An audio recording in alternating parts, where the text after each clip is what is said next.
This is a reading from The Sinner's Guide by Luis de Granada. Chapter 39, Shorter Remedies Against Sins. The means we have already suggested will suffice to strengthen you in virtue and arm you against vice. The following short considerations, however, you can use with advantage at the moment of temptation. They were found among the writings of a man of great sanctity who had himself experienced their efficacy.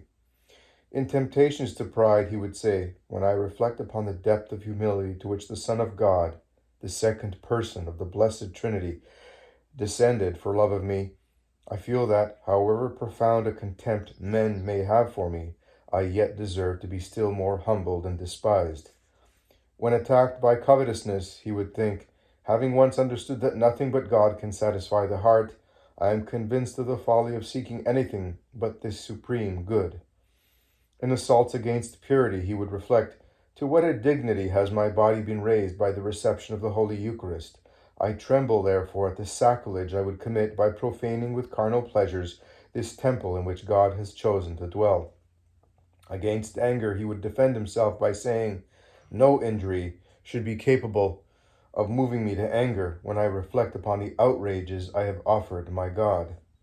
When assailed by temptations to hatred, he would answer the enemy, knowing the mercy with which God has received me and pardoned my sins, I cannot refuse to forgive my greatest enemy.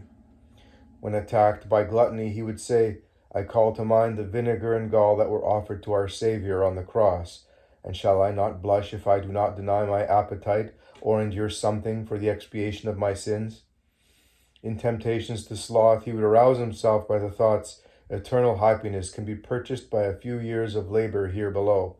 Shall I then shrink from any toil for so great a reward? In a word that some attribute to St. Augustine and others to St. Leo, we find similar remedies that were equally efficacious. The author shows us on one side the allurements with which each vice solicits us, and on the other, the arguments with which we must resist it. Pride is the first to address us in the following deceitful language. You certainly excel others in learning, eloquence, wealth, rank, and many other things. Being so superior, therefore, you have every reason to look down upon them. Humility answers, remember that you are but dust and ashes, destined, as rottenness and corruption, to become the food of worms. And were you all that you imagine, the greater your dignity, the greater should be your humility, if you would escape a miserable fall. Does your power equal that of the angels who fell? Do you shine upon earth as Lucifer shone in heaven?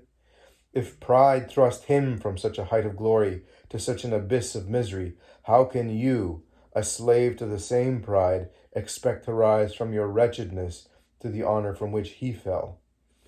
Vainglory speaks thus, yes, do all the good you can, but publish it, so that the world may regard you as a man of great virtue and treat you with consideration and respect.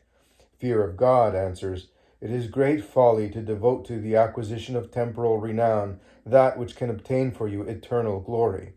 Endeavor to hide your good actions, and if they appear, in spite of your efforts to conceal them, it will not be accounted vanity in you when you have no desire to display them.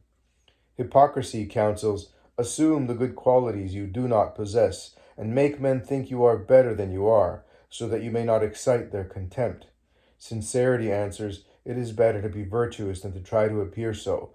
By attempting to deceive others, you will only cause your own ruin. Rebellion and disobedience argue, why should you be subject to those who are your inferiors? It is your place to command and theirs to obey, for they are inferior to you in wisdom and virtue. It suffices to obey the laws of God. You have no need to be bound by the commands of man. Submission and obedience answer, the law of God obliges you to submit to the authority of man. For has not God said, he who hears you hears me, and he who despises you despises me? Luke chapter 10, verse 16. Nor can you urge that this injunction is only to be observed when he who commands is wise and virtuous. For the apostle says, there is no power but from God, and those that are ordained of God. Romans chapter 13, verse 1. Therefore your duty is not to criticize those in authority, but to obey them. Envy whispers, in what are you inferior to such men whom others extol? Why should you not enjoy the same and even greater consideration, for you excel them in many things? It is unjust that they should be ranked as your equals. With much less reason should they be placed above you.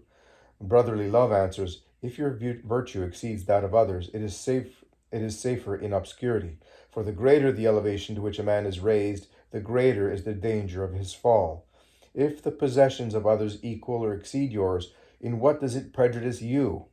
Remember that by envying others, you will only liken yourself to him of whom it is written, by the envy of the devil, death came into the world, and they follow him who are of his side. Wisdom chapter 2, verses 24 and 25. Hatred says, God cannot oblige you to love one who contradicts and opposes you, who continually speaks ill of you, ridicules you, reproaches you with your past failings, and thwarts you in everything, for he would not thus persecute you if he did not hate you. True charity answers, we must not, because of these deplorable faults, cease to love the image of God in our fellow creatures. Did not Jesus Christ love his enemies who nailed him to the cross? And did not this divine Master, before leaving the world, exhort us to imitate his example? Drive then from your heart the bitterness of hatred, and yield to the sweetness of fraternal charity. Independently of your eternal interests which impose this duty upon you, there is nothing sweeter than love, and nothing more bitter than hatred, which preys, like a cancer, on the heart of its victim, where it was first engendered. Detraction exclaimed, it is impossible to be silent any longer about the faults of such a one. Is not concealment condoning them and rendering ourselves partakers of them? Charity, which appreciates the duty of a fraternal correction, answers, you must neither publish your neighbor's sins nor be accessory to them, but reprove him with mildness and patiently bear with him. Moreover, it is the part of wisdom sometimes to ignore the faults of another until a favorable opportunity occurs for warning him against them. Anger cries out, how can you bear such affronts? It does not become you to submit calmly to such injuries. If you do not resent them, you will be insulted with impunity. Patience answers, reflect upon the ignominy our Savior endured for you, and there is no wrong that you will not bear with meekness. Remember also these words of St. Peter. Christ suffered for us, leaving you an example that you should follow his steps. Who, when he was reviled, did not revile. When he suffered, he threatened not.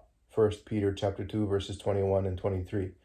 Consider also how trifling are our sufferings compared to the torments he endured for us. He was buffeted, scourged, spat upon, crowned with thorns, covered with ignominy, and nailed to a cross. And although all these were borne for us, yet how quickly we are enraged by a trifling word or a slight incivility. Hardness of heart urges, it profits nothing to speak kindly to stupid, ignorant men who will probably presume upon your kindness and become insolent. Meekness answers, do not hearken to such thoughts, but heed the words of the apostle. The servant of the Lord must not wrangle, but be mild towards all men. 2 Timothy chapter 2, verse 24. Inferiors should endeavor with no less care to bear themselves with meekness and respect towards their superiors, and beware of presuming, as many do, upon the kindness and gentleness of those in authority. Presumption and imprudence argue thus, God witnesses your actions, what do you care then how they affect others? Prudence answers, you owe a duty of edification to your neighbor, and your actions should furnish him no reason to suspect evil. Beware, therefore, of scandalizing another, even in acts that are good, but misunderstood.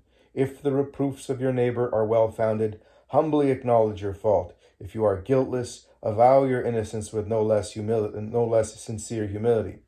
Sloth and indolence suggest, if you apply yourself to study, prayer, meditation, and tears, you will injure your eyes. If you prolong your vigils and fasts, you will weaken your body and unfit yourself for spiritual exercises.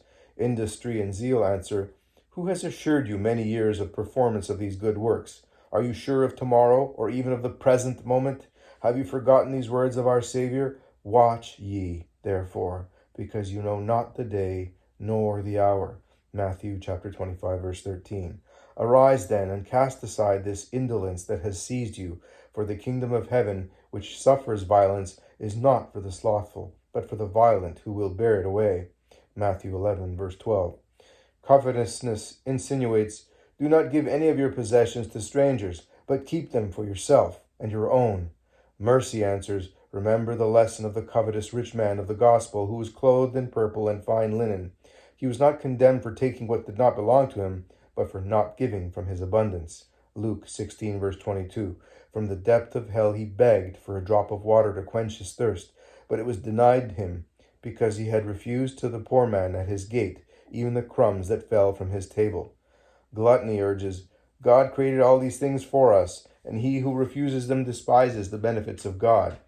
Temperance answers, true, God created these things for our maintenance, but he willed that we should use them with moderation, for he has also imposed upon us the duty of sobriety and temperance. It was principally a disregard of these virtues that brought destruction upon the city of Sodom. Ezekiel 16, verse 49. Therefore, a man, even enjoying good health, should consult necessity rather than pleasure in the choice of his food. He has perfectly triumphed over this vice, who not only limits the quantity of his food, but who denies himself delicacies except when necessity, charity, or politeness prompts him to accept them.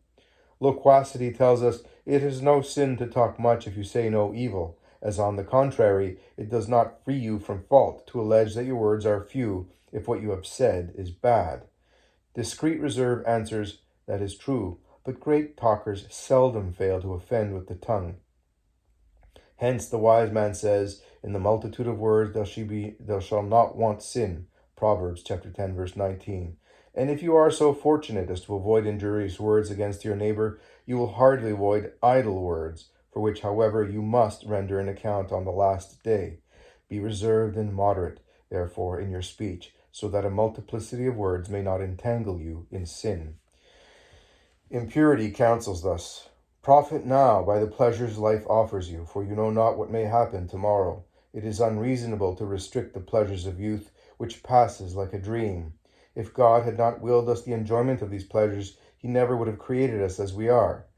Chastity answers, be not deceived by such illusions. Consider what is prepared for you. If you live pure lives on earth, you will be rewarded hereafter with ineffable and eternal joys. But if you abandon yourself to your impure desires, you will be punished by torments equally unspeakable and eternal.